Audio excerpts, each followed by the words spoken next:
In this series, I would like to explain activities of historical industry leaders who had greatly driven the Japanese industry. First of all, the first is late Mr. Konosuke Matsushita's efforts. He born tap water supply philosophy in the age of Panasonic's founding. The detail was as shown in this figure. The establishment of Panasonic was in 1930. At first, this company made a bicycle lamp manufacturer. After this company were developing, then advanced to the radio industry, successful manufacture and sale of dry batteries. For example, lamps demand is 200,000 pieces/month, batteries are 1 million pieces/month. This company had 8 factories. At this time, the company's production and sales were going well. However, he felt there was a big requirement in a term about corporate mission. When he traveled with such a feeling, he encountered a person entering a house and drinking tap water. The idea was as follows. Tap water has a price. However, if abundant and cheap, the landlord does not get angry even if a traveler drinks.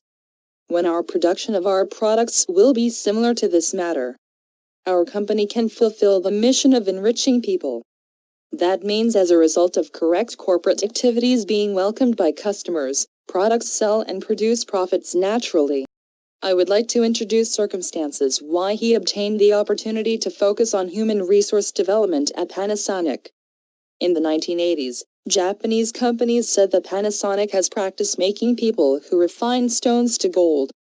In fact, in this company, many junior high school graduation degrees were occupying many important high posts of this company.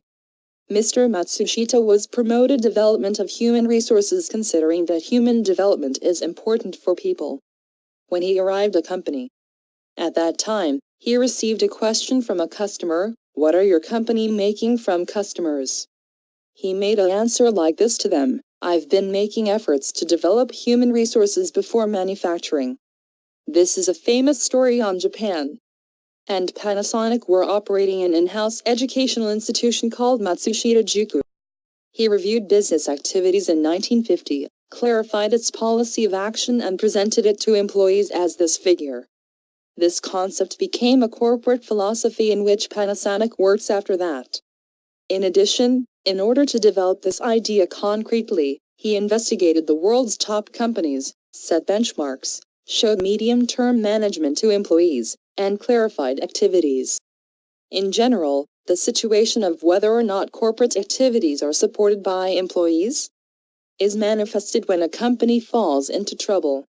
This figure shows the summary of the situation when Panasonic came to a dilemma. Mr. Konosuke Matsushita was backed up by his employees, mainly labor unions, and that idea was supported by employees as the head of the family. In addition, we are interpreted this situation as a case showing a splendid combination of top-down and bottom-up activities. There was a history that Panasonic's management system by Mr. Konosuke Matsushita got a price appraisal when making a business alliance with Philips. This figure shows the history of it. He said, "Business administration is a piece of art." And this phrase clearly suggests how the top company should make a company and seek activities for development. Details of these contents were being shown in many details in books made by Mr. Matsushita Konosuke. We also were and are giving many reference requirements to each management of many Japanese companies.